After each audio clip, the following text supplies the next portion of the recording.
प्रभु यीशु मसीह के नाम से आप सबको जय मसीह की। प्रभु आप सबको आशीष दें। कहीं ना कहीं हमें डर लगता है और कहीं ना कहीं हम इस डर में शायद अभी जी भी रहे होंगे और कहीं ना कहीं हमें ये लगता है कि कल क्या होगा या मेरे भविष्य में क्या होगा, आने वाली मेरी पीढ़ी किस तरह से काम करेगी। यदि हम सेवकाई में हैं तो हमें लगता है कि प्रभु हमारी कलीसिया क्यों नहीं बढ़ रही है, या हम इस डर में जीते हैं कि कहीं कोई हमारा विरोध तो ना करेगा भविष्य में जाकर। तो ऐसी बातों को हम सोचकर हम कहीं ना कहीं डर में अपने जीवनों को जी रहे हैं।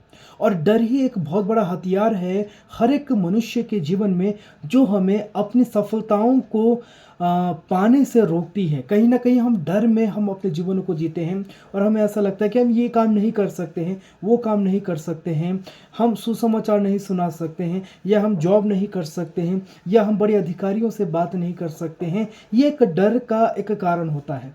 हम कहीं ना कहीं हमारे अंदर डर है।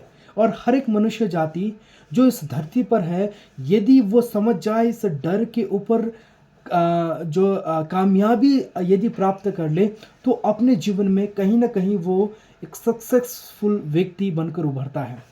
और बाइबल इसके बारे में क्या कहती है, इस बात को हमें जानना बहुत ही ज़्यादा ज़रूरी है। तो आप यदि विश्वास करते हैं कि बाइबल में डर के बारे में क्या लिखा है, तो कमेंट में आमीन ज़रूर लिखना।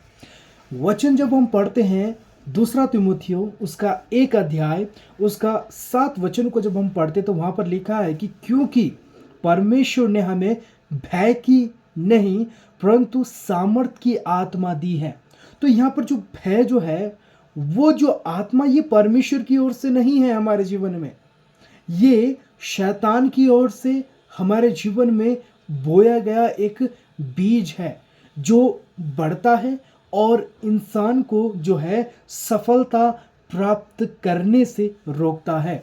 यदि आपके जीवन में ये डर है, यदि आपको लगता है कि मैं डर में जीवन जी रहा हूँ, या प्रार्थना में आपको डर लग रहा है, या प्रभु के वचनों को पढ़ने में डर लग रहा है, या कलीसिया जाने में डर लग रहा है, किसी से आप बात कर रहे हैं तो बात करते समय डर लग रहा है, तो आप सही जगह पे आए हैं और ये वचन आज आपके लिए होने वाला है। कमेंट में आमीन ज़रूर लिखिए। तो परमेश्वर ने तो कहा है कि उसने हमें भय की आत्मा नहीं परंतु सामर्थ और शक्ति की आत्मा दी है। तो ये भय हमारे जीवन में कहाँ से आया और क्यों आया और इसका कारण क्या है और इसका परिणाम क्या है, इसके बारे में हमें सोचना और समझना बहुत ही ज़्यादा ज़रूरी है। हम जब देखते हैं कि जब यीशु मसीह का जन्म हुआ तो पूरा यरूशलेम घबरा गया। क्यों घबरा गया? क्योंकि यरूशलेम तैयार नहीं था उस चीज़ के लिए, क्योंकि उन्हें लग रहा था कि प्रभु यीशु मसीह या मसीहा का जन्म हुआ, लेकिन हम अभी तैयार नहीं हैं। तो डर का पहला कारण है पाप। यदि हमारे जीवन में पाप है, यदि हमारे जीवन में परमेश्वर के खिलाफ कोई हमने कार्य किया है, तो हमारे जीवन में डर होना जायज़ बात है। ये नॉर्मल सी बात है, क्योंकि हमने पाप किया इसलिए हम डर रहे हैं, क्योंकि हमने कोई गलती की इसलिए हम डर रहे हैं। आप सोचिए, आपके छोटे बच्चे हैं, यदि कोई ना कोई वो गलत काम करते हैं तो वो हमेशा डर जाते हैं। क्यों? क्योंकि उन्होंने गलत काम किया। जब गलत काम करते हैं तो उन्हें ये पता है कि हमारे जो मम्मी और पापा, मेरे जो पेरेंट्स जो है मुझे पनिश करेंगे, मुझे मारेंगे या मुझे डांटेंगे। ये डर उनके जीवन में होता है। यदि आप जॉब कर रहे हैं, यदि आपने कोई गलत काम कर दिया या मिस्टेक कर दिया, तो आपका जो अगुवा जो है या बॉस जो है, उससे आपको डर लगेगा, क्योंकि आपने काम को क्या किया है, गलत किया है। इसलिए डर जो है तभी हमारे अंदर आता है जब हम गलत होते हैं, जब हम रॉन्ग होते हैं।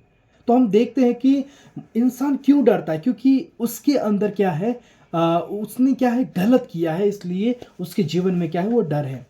तो एग्जाम्पल के लिए हम देख लेते हैं कि हम हमेशा क्यों डरते हैं, ये डर हमारे अंदर क्यों है ना। एक तो चीज़ हो गया कि डर इसलिए हमारे जीवन में है कि हम क्या करते हैं, कोई गलत हमने काम किया इसलिए हमारे अंदर वो डर है।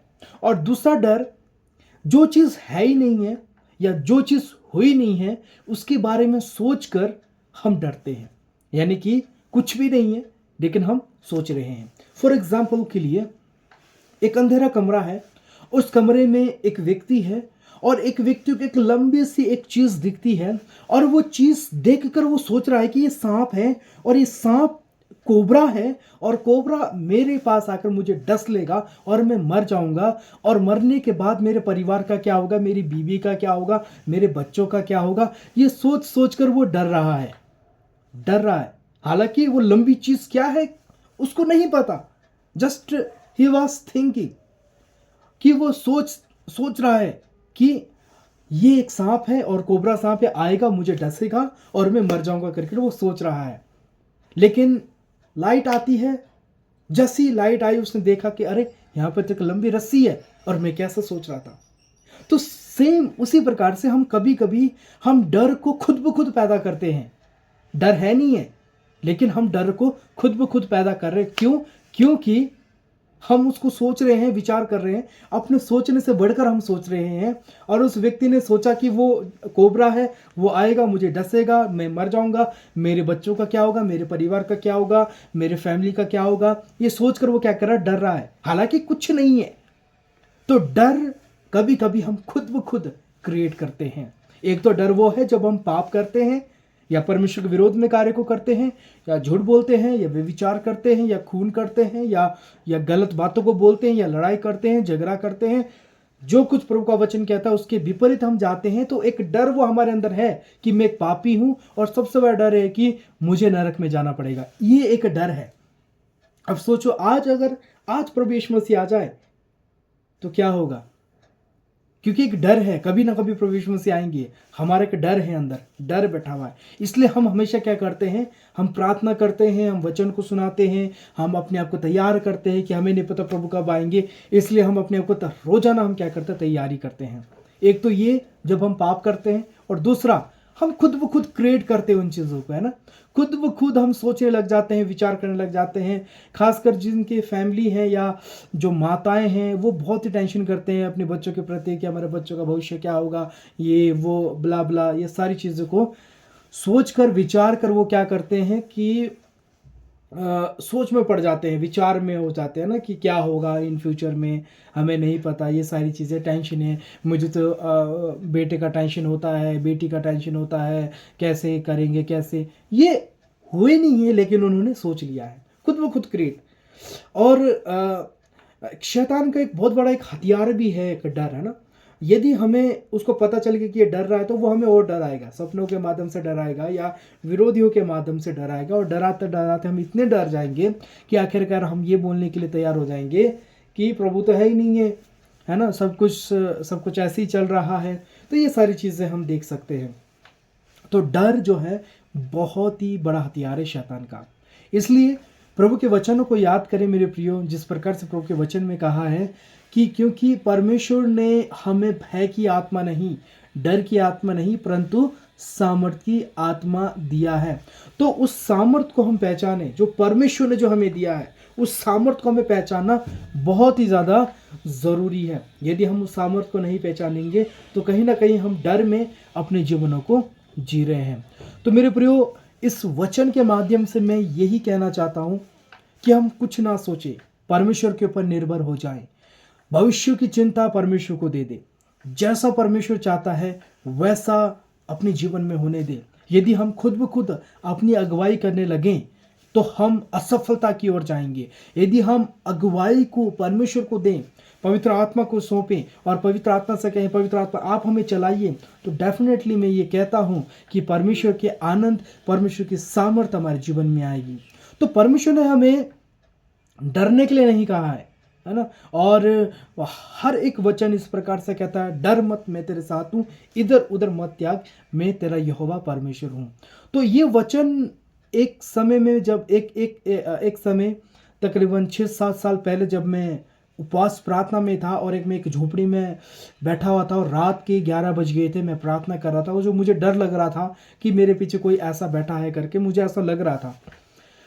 तो उस समय जब मैं प्रार्थना करते करते करते प्रभु ने मुझे एक वचन दिया और यही वचन दिया, मत डर, मैं तेरे साथ हूँ, इधर उधर मत त्याग, मैं तेरा यहोवा परमेश्वर हूँ। तो यहाँ पर हम देखते हैं कि जैसे मैंने उस वचन को अपने हृदय में लिया या अपने हृदय में ग्रहण किया, तो मैंने देखा कि परमेश्वर ने मुझे एक सामर्थ को दिया, और तब से आज तक मैं कभी भी नहीं डरता हूँ। कहीं भी चले जाऊँ, किसी भी जगह में चले जाऊँ, कहीं भी मैं प्रार्थना करने बैठूँ, मैं कभी नहीं डरता। क्यों? क्योंकि वो वचन मेरे हृदय में उसने कार्य किया और मैंने उसको एक्सेप्ट किया। तो यदि आज आप डरते हैं, यदि प्रार्थना के समय डर लगता है, कहीं किसी से बात करते समय डर लगता है, स्टेज में खड़े होकर वचन को बोलने में डर लगता है, गवाही को देने में डर लगता है, सुसमाचार सुनाने में डर लगता है, या जब आप बड़े लोगों से मिलते हैं तो डर लगता है, तो आज ये वचन आपके लिए ये कहता है कि डर मत, मैं तेरे साथ हूँ, इधर उधर मत त्याग, मैं तेरा यहोवा परमेश्वर हूँ। तो आज इस वचन को अपने हृदय में रखिए और डर को भगाइए और परमेश्वर में आगे बढ़िए। भय की नहीं बल्कि सामर्थ्य की आत्मा को प्राप्त कीजिए। सच में परमेश्वर आपको आशीष करेंगे। इस वचन के माध्यम से परमेश्वर आप सबको आशीष दे। सभी को जय मसीह की। Praise the Lord.